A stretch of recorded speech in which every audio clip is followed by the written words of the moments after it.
വൈക്ക group of fashions ദേശീയ, അന്തർദേശീയ തലങ്ങളിൽ ഇന്ത്യൻ വസ്ത്രവ്യാപാര രംഗത്തെ മാറ്റിമറിച്ച പേര്.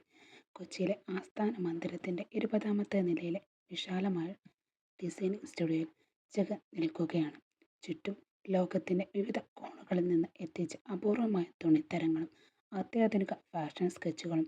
ആ വലിയ ഫാഷൻ സാമ്രാജ്യത്തിൻ്റെ അധിപനായിരുന്നു അവൻ. ജഗൻ വെറുമൊരു ബിസിനസ്സുകാരന് മാത്രമായിരുന്നില്ല, ഇന്ത്യൻ ഫാഷന്റെ വേഗത നിശ്ചയിക്കുന്ന മികച്ചൊരു ഡിസൈനർ കൂടിയായിരുന്നു അവൻ.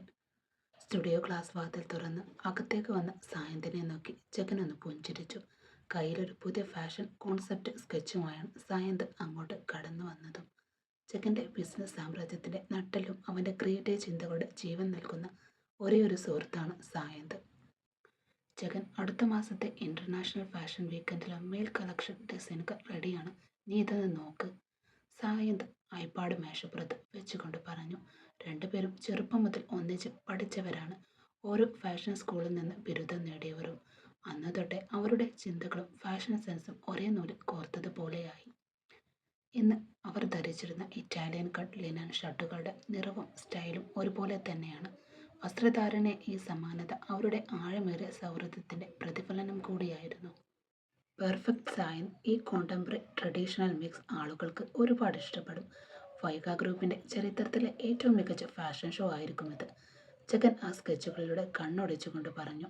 അതുറപ്പല്ലേടാ, നമ്മുടെ രണ്ടുപേരുടെയും ആശയങ്ങൾ ഒന്നിക്കുമ്പോൾ അവിടെ എപ്പോഴും മാജിക് നടന്നിട്ടല്ലേ ഉള്ളൂ, സായന്ത് ആത്മവിശ്വാസത്തോടെ ചിരിച്ചുകൊണ്ട് പറഞ്ഞു. വൈഗ ഗ്രൂപ്പ് ഓഫ് ഫാഷൻ എന്ന വസ്ത്രവ്യാപാര പുതിയ ഡിസൈനർ അസിസ്റ്റന്റ് ഒഴിവുകളിലേക്ക് ഇന്റർവ്യൂ ഇന്നാണ് നടക്കുന്നത്. ഇന്നലെ രാത്രി നീലിമയുടെ ഫോണിലേക്ക് ആ മെയിൽ വരുമ്പോൾ പ്രതീക്ഷയുടെ ചെറിയ വെളിച്ചം അവളുടെ മനസ്സിൽ മിന്നി വന്നിരുന്നു. ഫാഷന്റെ വലിയ ലോകത്തെക്കുറിച്ച് അവൾക്ക് അത്രക്കൊന്നും അറിവില്ലായിരുന്നു. എന്നാൽ രജനി അങ്ങനെയല്ല. ഒരു തയ്യൽ കടയിൽ ജോലി ചെയ്ത് നല്ല പരിചയമുള്ളവളാണ് അവൾ. മെയിൽ കണ്ട നിമിഷം നീലിമയുടെ മനസ്സിൽ ആദ്യം ഓടിയെത്തിയത് ഒരൊറ്റ ചിന്തയാണ്. തങ്ങളിൽ രണ്ടുപേരിൽ ആർക്കെങ്കിലും ഒരാൾക്ക് ഈ ജോലി കിട്ടിയാൽ മതിയായിരുന്നു. ജീവിതം ഇനി ഒരലച്ചിലുമില്ലാതെ മുന്നോട്ട് പോകാൻ അത് ഉപകരിക്കും. തനിക്ക് ജീവനായുള്ള 6 വയസ്സുകാരൻ മകൻ അരുണിന്റെ മുഖം ഓർമ്മ വന്നപ്പോൾ അവളുടെ ഉള്ളിൽ ആഗ്രഹം ഇഴയറ്റിച്ചു. ആ ഒരൊറ്റ പ്രതീക്ഷയിലാണ് അവർ രണ്ടുപേരും വൈഗ ഗ്രൂപ്പിന്റെ ഓഫീസിലേക്ക് വണ്ടി കയറിയത്. അവിടെ എത്തിയപ്പോൾ വലിയൊരു ജനക്കൂട്ടം തന്നെയുണ്ടായിരുന്നു അവിടെ. ഇന്റർവ്യൂ കഴിഞ്ഞിറങ്ങുന്ന പലരുടെയും മുഖത്ത് നിരാശയും ആകാംക്ഷയും മാറി മറിഞ്ഞിരുന്നു. ഈ തസ്തികയിലേക്ക് ഇത്രയധികം ആളുകൾ വരാൻ പ്രധാനപ്പെട്ട ഒരു കാരണം, ജോലിക്ക് തിരഞ്ഞെടുക്കപ്പെടുന്നവർക്ക് അവിടെ ഒരു വർഷത്തെ പ്രത്യേക ട്രെയിനിങ് ലഭിക്കും. തുന്നൽ അറിയാവുന്നവർക്കും അറിയാത്തവർക്കും ഒരുപോലെ അപേക്ഷിക്കാം എന്നതായിരുന്നു ആ മെയിലിന്റെ ഉള്ളടക്കം തന്നെ. വൈഗ ഗ്രൂപ്പിന്റെ തലവൻ ജഗൻ ആ പരസ്യത്തിൽ അത് പ്രത്യേകം എടുത്തു പറഞ്ഞിട്ടുണ്ടായിരുന്നു. തുന്നൽ പഠിച്ചവർക്കും പഠിക്കാത്തവർക്കും ഒരുപോലെ അവസരം നൽകി അവരെ തങ്ങളുടെ രീതിയിലേക്ക് വാർത്തെടുക്കുക എന്നതായിരുന്നു അവന്റെ ലക്ഷ്യം തന്നെ. കാത്തിരിപ്പിന്റെ നിമിഷങ്ങൾക്കൊടുവിൽ ഇന്റർവ്യൂ ബോർഡിൽ നിന്നും ആദ്യത്തെ വിളി വന്നു. രജനി. അകത്തേക്ക് കയറി ചെന്ന് രജനിയെ കണ്ടതും അവിടെയുണ്ടായിരുന്ന സായന്തിന്റെ മുഖത്ത് ഒരു ചെറു പുഞ്ചിരി വിരിഞ്ഞു. പഴയ കാലത്തെ ഓർമ്മകൾ പെട്ടെന്നാണ് സായന്തിന്റെ മനസ്സിലേക്ക് ഓടിയെത്തിയത്. ചെറുപ്പത്തിൽ അവന് രജനിയോട് മനസ്സിലൊരു ഇഷ്ടമുണ്ടായിരുന്നു. അവൾക്കറിയാതെ അവൻ മാത്രം സൂക്ഷിച്ച പ്രണയം. സായന്ത് രജനിയെ അകത്തേക്ക് സ്വീകരിച്ചിരുത്തി. ഒപ്പമുണ്ടായിരുന്ന മറ്റുള്ളവരോട് അല്പം പുറത്തേക്ക് മാറി നിൽക്കാൻ ആവശ്യപ്പെട്ടു. അവർ തമ്മിൽ പഴയ കാര്യങ്ങളും വിശേഷങ്ങളും സംസാരിച്ചു തുടങ്ങി. തൊട്ടടുത്ത ഊഴം നീലിമയുടേതായിരുന്നു. അകത്തേക്ക് വിളിക്കപ്പെട്ട നീലിമ ആ വലിയ ഓഫീസിന്റെ ആഡംബരം ഗാംഭീര്യം കണ്ട് അന്തം വിട്ടുപോയി. ഒരു നിമിഷം ശ്വാസമടക്കി നിന്ന് അവളുടെ മുന്നിലേക്കാണ് ജഗൻ തിരിഞ്ഞു നോക്കിയത്.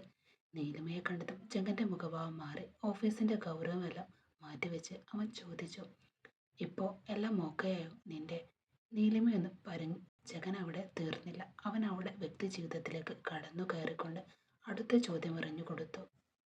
പിന്നെ നിന്റെ ഭർത്താവ് നിന്നെ വന്ന് വെല്ലുവിളിക്കുകയോ ഭീഷണിപ്പെടുത്തുകയോ ചെയ്തു എന്ന് കേട്ടല്ലോ, അതിപ്പോ എന്തായി?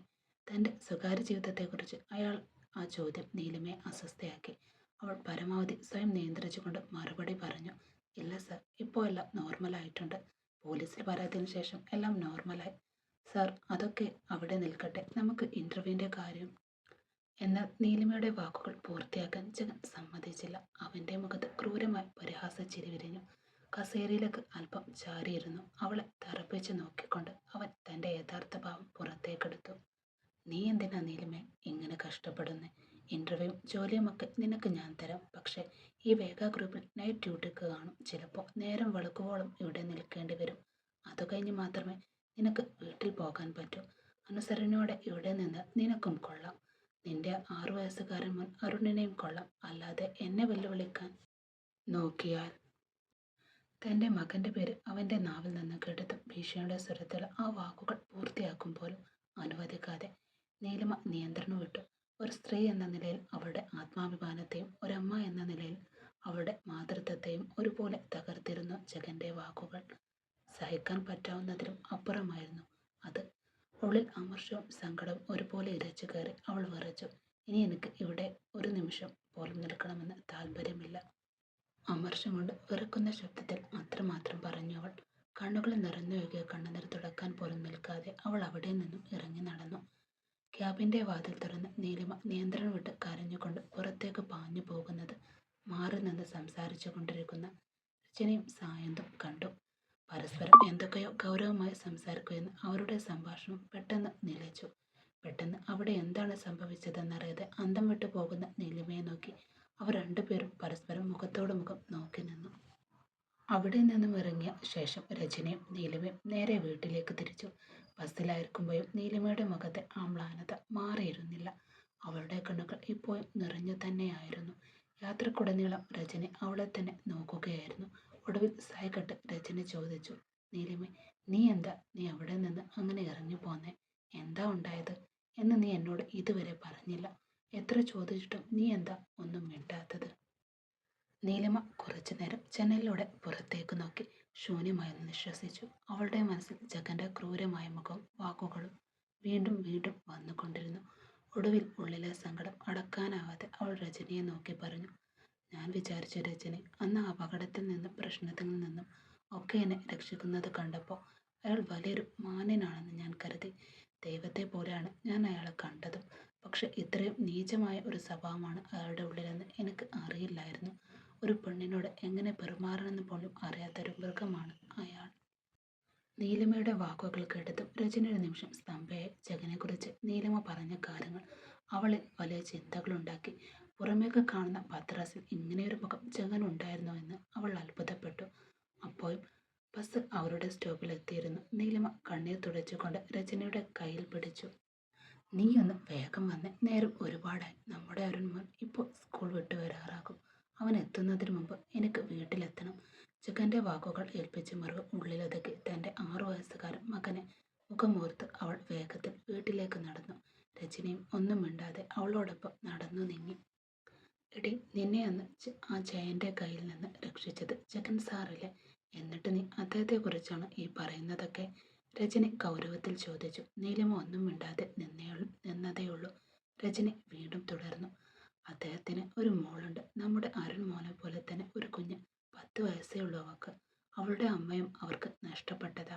ജഗൻ സാർ ഒറ്റക്കാണ് ആ കുഞ്ഞിനെ നോക്കി വളർത്തുന്നത്. അങ്ങനെയുള്ള ഒരാൾ അതൊക്കെ പറയുമെന്നോ എൻ്റെ സംശയം. നീലിമ അതിന് മറുപടിയൊന്നും പറഞ്ഞില്ല. നിനക്കെങ്ങനെ അയാളെക്കുറിച്ച് ഇതെല്ലാം അറിയാം? നീലിമയുടെ ചോദ്യത്തിൽ അവിശ്വാസവും സംശയവും നിറഞ്ഞു. അത് കേട്ടതും രജനി പെട്ടെന്ന് ഒന്ന് ഞെട്ടി. താൻ അറിയാത്ത പലതും പറഞ്ഞു പോയി എന്ന ഭാവം അവളുടെ മുഖത്ത് മിന്നി മറഞ്ഞു. അവൾ വാക്കുകൾ തപ്പിത്തടഞ്ഞു. അത് പിന്നെ. നീലിമയുടെ ചുണ്ടിൽ ഒരു നേർത്ത പരിഹാസ ചിരി വിരിഞ്ഞു. അവൾ രജനിയുടെ തോളിൽ തട്ടിക്കൊണ്ട് പറഞ്ഞു, ഓ, എനിക്ക് മനസ്സിലായി. നീ അകത്ത് അയാളുടെ ഉറ്റ സുഹൃത്തായ സായന്തിൻ്റെ കൂടെയായിരുന്നില്ലേ? അവൻ നിനക്ക് ഇതെല്ലാം പറഞ്ഞു തന്നതാണ് അല്ലേടി?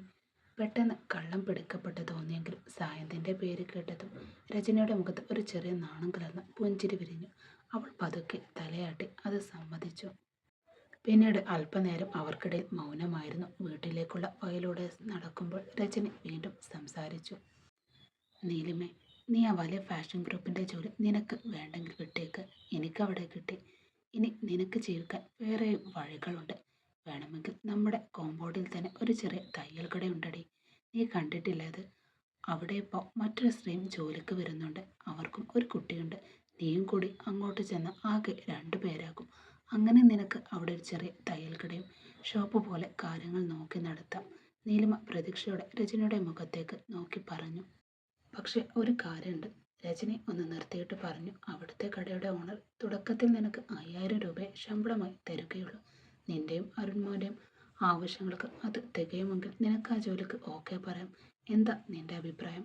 പോരാത്തതിന് എനിക്കവിടെ ജോലി കിട്ടുമ്പോൾ എൻ്റെ കാശും കൂടി ഞാനും ഷെയർ ചെയ്യാം. 5000 രൂപ എന്നത് വലിയൊരു തുകയല്ലെങ്കിലും ജഗനെ പോലെയുള്ളവരുടെ മുന്നിൽ ആത്മാഭിമാനം പണയം വെക്കുന്നതിനേക്കാൾ എത്രയോ ഭേദമാണ് സ്വന്തം അധ്വാനം കൊണ്ട് ജീവിക്കുന്നതെന്ന് നീലിമ ചിന്തിച്ചു.